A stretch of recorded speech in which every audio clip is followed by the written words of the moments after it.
women have certain rights, men have certain rights. Allah says, don't sit there envious of one another. You, women, have your own share of what Allah gave you, and you men have your own share of what Allah gave you. And the reason they're different is so that you can complement each other and help each other and need each other. Number 2, to remedy and combat spiteful envy, ask Allah to grant you of His bounties. Make dua that Allah gives you. That helps a lot. Because Allah says also in that same verse, وَاسْأَلُوا اللَّهَ مِن فَضْلِهِ إِنَّ اللَّهَ كَانَ بِكُلِّ شَيْءٍ عَلِيمًا. Do ask of Allah His bounty. Allah has full knowledge of everything. He knows your state, He knows their state, He knows what's good for you, He knows what's not good for you. So sit there and say, okay, that person has more than me. I'll show them in a good way, in a halal way. First of all, I will say, oh Allah, bless my brother or sister what they have and increase it for them. Ameen. And oh Allah, my Lord, I ask you for the same or better. Why not? Ask Allah from His favor. Turn to Allah, ya akhi. That will help you lessen the burden of envy from your heart. Number 3, another remedy. Make dua for the person you feel envious towards. I already said that. Such as saying, may Allah bless what you have and that they have an increase of that blessing. Rasulullah taught us a beautiful word when we see someone else having something that you're astonished by. He says, Ala barakt, to one of his companions when he was a little bit envious of someone else. He said, why did you not say, Allahumma barik lahu? Oh Allah, bless what he has. That is a remedy. Number 4, consider those who are less fortunate than you. The Prophet, peace be upon him, said, look or consider those who have less than you, so that you do not fall into the problem of ignoring or forgetting what blessings you do have. And then you start thinking, I'm not blessed. So look at those who don't have, and then you'll thank Allah for what you do have. Number 5, truly learn to accept Allah's qadr, the share He has given you. Say, oh Allah, what you have given me, alhamdulillah, I am blessed with it. And love the fact that Allah gave you something. And whatever share He gave you has to be the best. Number 6, remember everything fades. Nothing remains. Everything is temporary. Even if those people have more than you, know that it's going to go one day. And know that if you have more than them, it's also going to go one day. So what are you really being envious about? Everybody at the end of the day is doing it hard. The rich and the poor, in different ways, of course. Number 7, consider that it may be worse for you to have what they have. And that Allah has something else in store for you that is better, inshallah, in the near future. This is in non-religious terms, in today's business terms, they call it the abundance mindset. That what is in this universe, there's enough for everybody. We add to that and say, what is in this universe, Allah has placed rizq for everybody and their share. And I will not die until my rizq gets to me.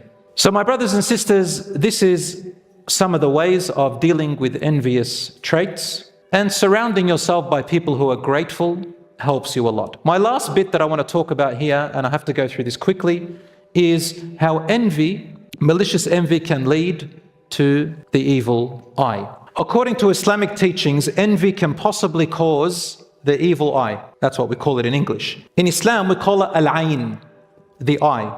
And not every envy is an evil eye, but every evil eye is an envy. Evil eye comes from envy. In the Quran, Allah subhanahu wa ta'ala introduces hasad, envy, in Surah Al-Falaq, number 113. For example, Allah said, قُلْ أَعُوذُ بِرَبِّ الْفَلَقِ. Say, I seek refuge with the Lord of the rising dawn, or the Lord of all creation. مِنْ شَرِّ مَا خَلَقْ. From the evil of all that He created. And then, skipping a few verses, going to the end, وَمِنْ شَرِّ حَاسِدٍ إِذَا حَسَدٍ. And I seek refuge from the evil of those who, and I'll read it all. From the evil of night's darkness when it spreads around, and from the evil of those who blow on knots, the evil of magicians, male and female, who blow in knots. And finally Allah says, and from the evil of the envier when he envies, and from the evil of the envier when he envies. In Sahih al-Bukhari, number 5408, the Prophet, peace be upon him, said, Al-aynu haqq. The effect of the evil eye is a fact. And in Sahih Muslim, number 2188, the direct translation of the hadith is this: the effect of the evil eye or the effect of the eye, which is the evil eye, is a fact. If there was anything that would precede the qadr, the will of Allah, the eye would precede it. And if you are asked to wash wudu, then wash. So what does this mean in other words? It says, in other words, it can be read like this. The effect of the evil eye is a fact. A person can become a victim of the evil eye. While its existence is so real, it does not possess power in itself. For if there was anything that could overtake destiny and fate, then that would have been the evil eye. But since there is nothing that can overtake or cancel destiny and fate, Allah's will, then the evil eye also cannot change destiny. So do not exaggerate your fear of the evil eye. Instead, rely on Allah to protect you always and stay close to Him in your life. If in the unfortunate event of someone being the cause of the evil eye, and you know who they are, so something happens, then if he is requested to bathe in wudu and give you his or her used water as a treatment, then he should be willing to do so. We'll come to that in a minute. Where did we learn this from? There is a hadith in Sahih Ibn Majah, Ahmad al-Nasa'i, Muwatta Imam Malik in book 50, hadith number 2. Amir ibn Rabi'a, one of the companions of the Prophet, he saw another companion named Sahal ibn Hunayf doing a ghusl. He was bathing in the river. Obviously, he wasn't fully unclothed, but part of his body was showing. This man, Amir, saw Suhail. He saw his upper body, and he was so astonished by the way it looked so good. He says, I have not seen the like of what I see today, not even the skin of a maiden who has never been out of doors. So, men sometimes, they look at other men who've got muscles, and believe it or not, those men who work out and whatever and want attention, they don't realize that they get more attention from men actually than women. And when we talk about our sisters, for example, in general, we also find studies have shown that more women look at women who look good than men do. Anyway, obviously all of it, we are asked to fear Allah subhanahu wa ta'ala in our intentions and how we look. But this man, he said, he has amazing skin, even better than a woman's skin. And suddenly Sahal, he fell to the ground, shivering and with strong fever immediately after that man said it. And the other companions heard him and they saw it right there and then. The Messenger of Allah sallallahu alaihi wasallam was approached, and it was said, O Messenger of Allah, can you do anything about Sahal ibn Hunayf? He just lost consciousness and started shivering with a fever. By Allah, he cannot raise his head. Severe. And Rasul sallallahu alaihi wasallam said, do you suspect anyone of doing it? And they all said, yes, Amir. It was quite obvious. Everybody saw it and heard it. They said, we suspect Amir ibn Rabi'a. So the Prophet said, may Allah be pleased with him, he summoned Amir and was upset with Amir. In fact, he was furious with him. He said, why does one of you kill his own brother? Now, this is just an Arabic statement. It's an exaggerated form of saying, why do you want to harm your brother? He had taught his companions, especially Amir, about what to say when you see something like this. So he reminded him. He said, why did you not say, may Allah bless you? As soon as you saw your companion, your friend say, Ala barakt, why didn't you say, may Allah bless your body, may Allah bless you? That would have stopped any ayn.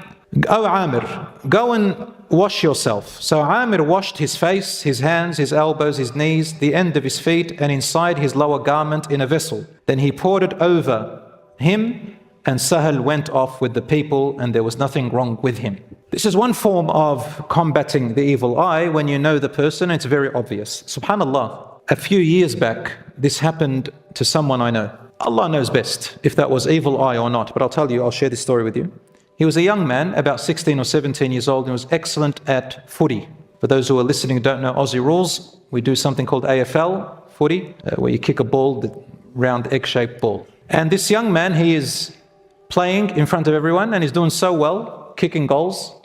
And then suddenly, right to the end, his team won, everybody cheered, and as he's cheering, he fell to the ground. He fell, and he started shivering, got unconscious, and he went to hospital, which is the right thing to do. You've got to go and see medical advice first. Don't go off to saying, let's just read Quran and that's it. No, you can do Quran later or at the same time, but please seek medical attention. There could be something, or it could be a heart attack or something. So he fell to the ground and they put him in hospital. His father called me and he said to me, my son's been in the hospital for 6 weeks. There is no diagnosis. They can't find anything. They've done every test on him. So what's this? He goes, he just can't get up. So I spoke to my father. My father knows a little bit about these things. I don't know too much. And he said, look, just get some water and read some Quran, ruqya. And the Prophet ﷺ said, لا بأس بالرقى ما لم تكن شركا. No harm in doing ruqya, which means reciting some Quran and verses and dua, so long as it doesn't have any shirk in it, so long as it doesn't have any making partners with Allah in any way.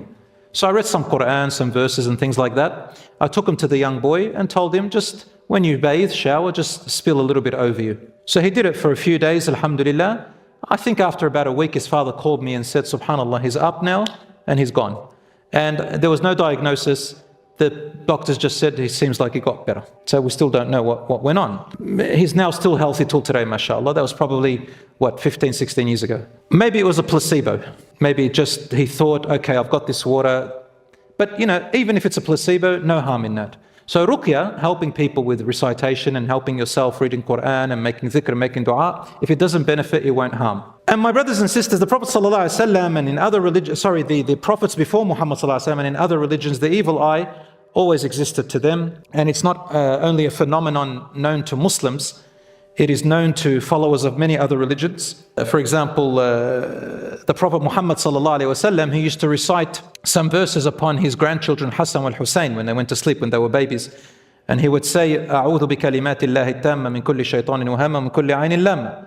I seek Allah's refuge in protecting you. I seek Allah's refuge in Allah's words to protect you, referring to his grandchildren, from every harmful Satan and from every harmful creature and from every harmful eye.